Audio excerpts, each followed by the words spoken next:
안녕하세요. 수련탐구 생활의 해강입니다. 오늘은 19-2화 수련의 신법은 무엇인가요 중에서 신법 사용법과 마음에 대한 부분을 좀 더 알아보도록 하겠습니다. 저번 시간에 신법은 마음을 쓰는 법으로 신법에 대한 이해와 수련과 생활의 환경을 통해서 마음을 체계적이고 실질적으로 또 실천적으로 훈련하는 방법에 대해서 이야기를 하였습니다. 이런 신법을 수련적인 관점에서는 어떻게 사용하고 또 마음을 어떻게 이해해야 하는지를 좀 더 구체적으로 살펴보도록 하겠습니다. 먼저 수련을 시작할 때 신법은 다음의 과정으로 사용을 해주시면 됩니다. 첫째, 신법을 걸기 전에 심호흡을 한두 번 크게 해서 호흡을 안정을 시킵니다. 둘째, 신법은 그 의미를 이해하고 명확한 목적을 갖고 짧고 강하게 걸어줍니다. 수련 단계를 위한 신법은 이제 일정 단계까지는 이렇게 정해져 있으며 또 해당되는 신법을 이제 걸어주시면 됩니다.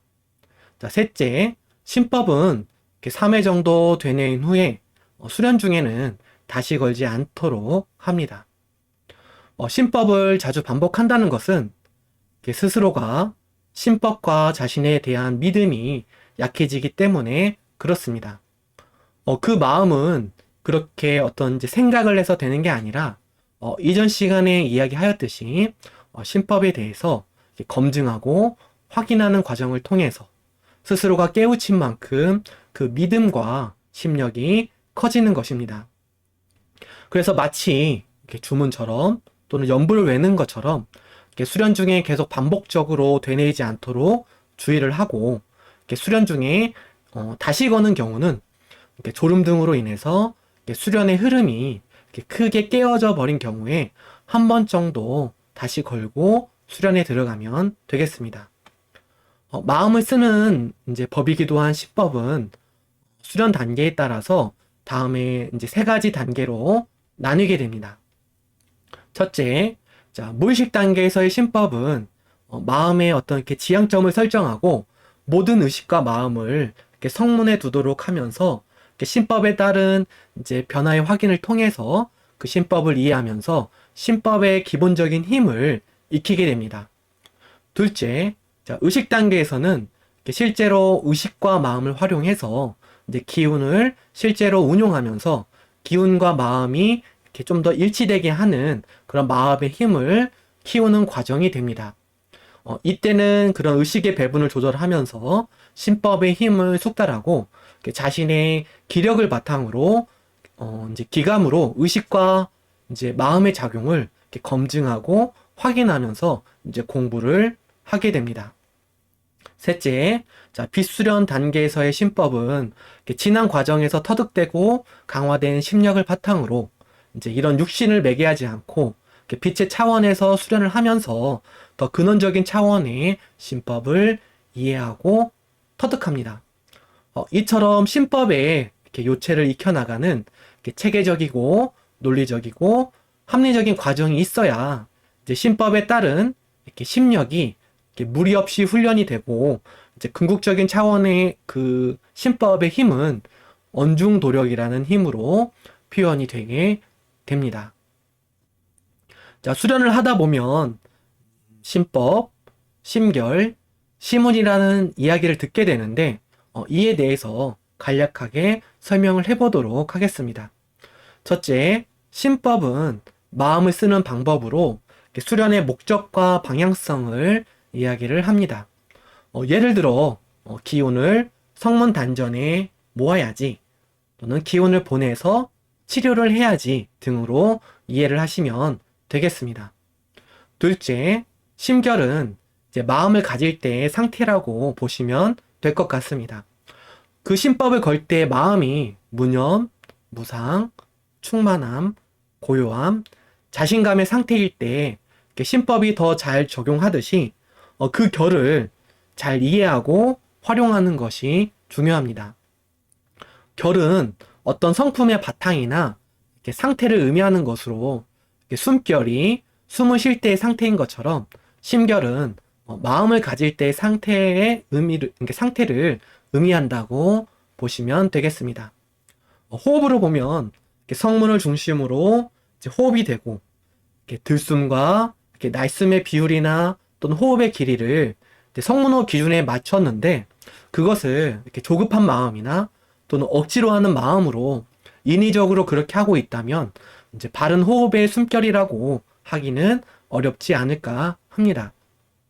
셋째, 시문은 이제 마음의 훈령으로 이제 마음은 이렇게 쓰는 게 좋다라는 이렇게 지침과 같습니다. 마음을 쓰는 것에 대한 이제 기본 가이드가 이렇게 유사하고 성문호흡에는 이제 다음에 세 가지 시문이 있습니다. 남과 비교하지 말라. 남이 알아주기를 바라지 말라. 그리고 거짓말을 하지 말라. 자, 이 시문에 대한 부분도 이후에 다시 한번 구체적으로 이야기를 해보는 시간을 가져보도록 하겠습니다. 다음은 성문호흡에서 이렇게 전해 내려져 오는 말씀으로 이렇게 신법과 마음에 대해서 이제 일부를 발췌하고 약간의 편집을 하여서 올렸는데 이제 그와 관련해서 한번 알아보도록 하겠습니다.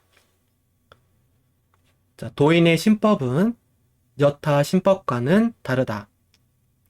신법이란 마음을 쓰는 법을 말하며 마음이란 몸과 마음을 뜻한다. 몸과 마음은 둘이 아니라 곧 하나다. 마음은 곧 도라. 도는 어디에도 없는 데가 없다. 마음의 세계는 나눈다면 84,000가지의 세계요. 모으면 1의 세계이다. 다시 말하면 흩으면 84,000이요. 모으면 하나이다. 자기 자신의 마음의 실체를 아는 것이 중요하다.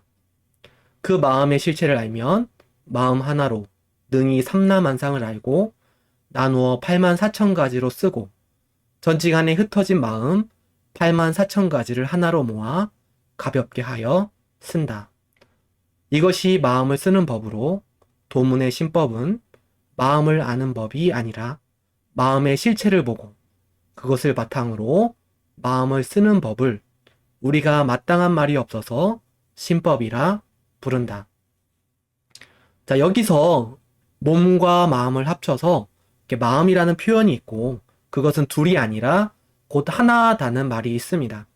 쉽게 생각해 보면 이제 몸이 힘들고 아프면 마음의 힘을 이렇게 바로 세우기가 어렵고 이제 마음이 힘겨우면 몸을 가누기가 어렵습니다.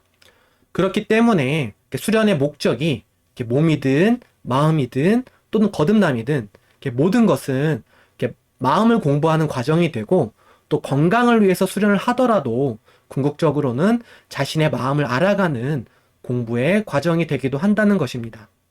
마음은 많이 나눌 수도 있고 하나가 될 수도 있다는 말은 일순 이해하기 어려울 수 있지만 수련적인 관점에서 이야기를 해보면 쉽게 이해할 수 있습니다.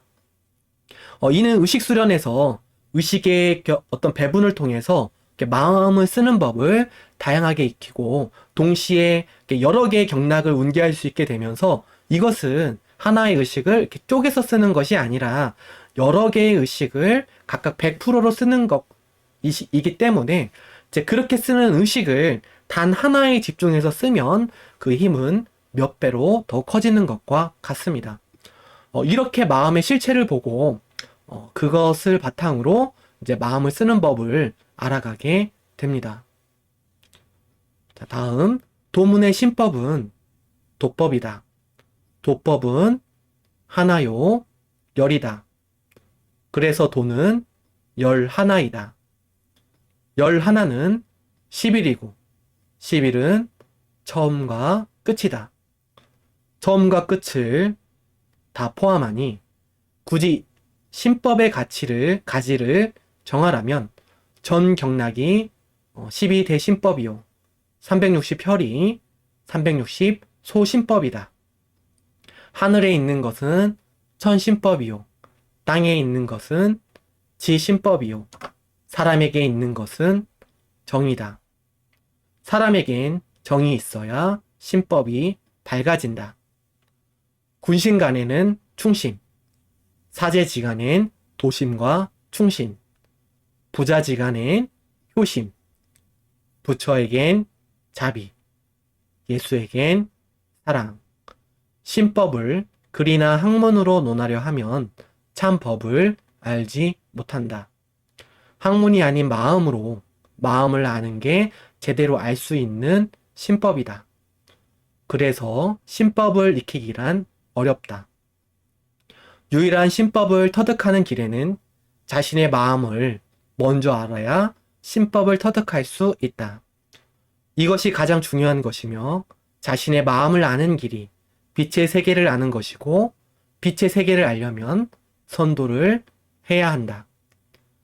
자, 성문호흡에서 신법은 도법이므로 단순히 자신의 마음을 쓰는 법을 넘어서 도광 실력과 관계가 있다고 이야기를 하였습니다. 도광 실력이 작용하는 어떤 이제 섭리적인 이치와 작용에 대한 그런 설명이기도 하며 실제 수련을 할 때도 인간은 소우주이기도 하여 대우주를 알기 전에 자신의 어떤 주요 경락과 전체 경혈에 대한 수련을 해보실 때 각 경락과 경혈에 이렇게 내재되어 있는 의식과 마음에 대해서 실제로 경험하고 체득이 가능합니다. 무엇보다 사람에겐 정이 있어야 신법이 밝아진다는 것이 제게는 크게 와 닿았으면서 또 그 정이라는 것도 이렇게 자신이 휘둘리지 않은 선에서 이렇게 밝게 써야 되는 것을 느끼게 되는 것 같습니다. 자신만 알던 사람이 주변에 대해서 밝은 마음을 또 쓸 줄 알고 또 크게는 자신의 원수라 할지라도 공익적인 부분의 일에 있어서 자신이 화가 나고 또 억울하고 또 손해본다는 생각을 잠깐 내려놓고 상대가 도움을 청하는 부분에 있어서 자신이 허용 가능한 그런 부분에 있어서는 마음을 밝게 쓸 수 있어야 하지 않을까 생각도 해보게 되는 것 같습니다. 그리고 유일하게 이렇게 신법을 터득하는 길은 자신의 마음을 이렇게 먼저 알아야 신법을 이렇게 터득할 수 있다고 합니다. 자신의 심결을 바르게 해야 신법이 제대로 작용이 되듯이 충심, 효심, 자비, 사랑의 마음이 이제 어때야 하는지도 한번 살펴봐야 되겠습니다. 거기다가 이렇게 충심, 효심, 자비, 사랑에 대한 수많은 경전들의 말보다 자신이 이해하는 만큼 그 마음의 실천이 더욱 중요한 것이 아닐까 합니다. 스스로의 마음을 살피고 마음을 단련하는 과정은 19-1편에 마음 훈련 과정을 참고해 보시면 어느 정도 도움이 되실 것 같습니다. 수련을 통한 어떤 이제 의식과 마음의 상승과 그것을 삶 속에서 이렇게 적용하고 또 단련하면서 자신의 것으로 만들어가는 과정이 이렇게 같이 조화를 이룰 때 자신의 근본과 마음의 근본에 대해서도 알아가지게 되는 것 같습니다. 마지막으로 이렇게 정리를 하자면 수련에 있어 신법은 그 의미를 이해하고 이렇게 명확한 목적을 갖고 3회 정도 짧고 강하게 되뇌이고 또 수련 중에 다시 걸지 않도록 합니다. 신법은 마음을 쓰는 법이며 마음이란 이제 몸과 마음을 뜻하고 몸과 마음은 둘이 아니라 하나입니다. 그래서 수련은 이렇게 머리로만 하는 것도 아니고 또 성찰과 탐구 없이 수련만 한다고 해서 되는 것이 아닙니다. 이 둘이 서로 조화를 이루도록 하고 또 수련과 삶에서 그것이 적용이 되고 활용이 되면서 자신의 것으로 만드는 과정을 거쳐야 올바른 수련이 되어질 것입니다.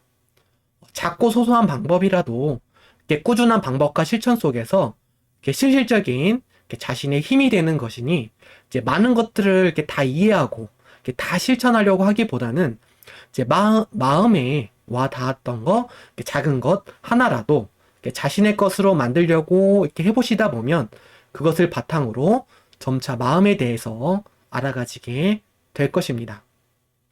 세상에 넓은 의식과 밝은 마음을 갖는 존재들이 이제 더욱 많아지기를 기원하며 오늘은 이상으로 마무리를 하겠습니다. 감사합니다.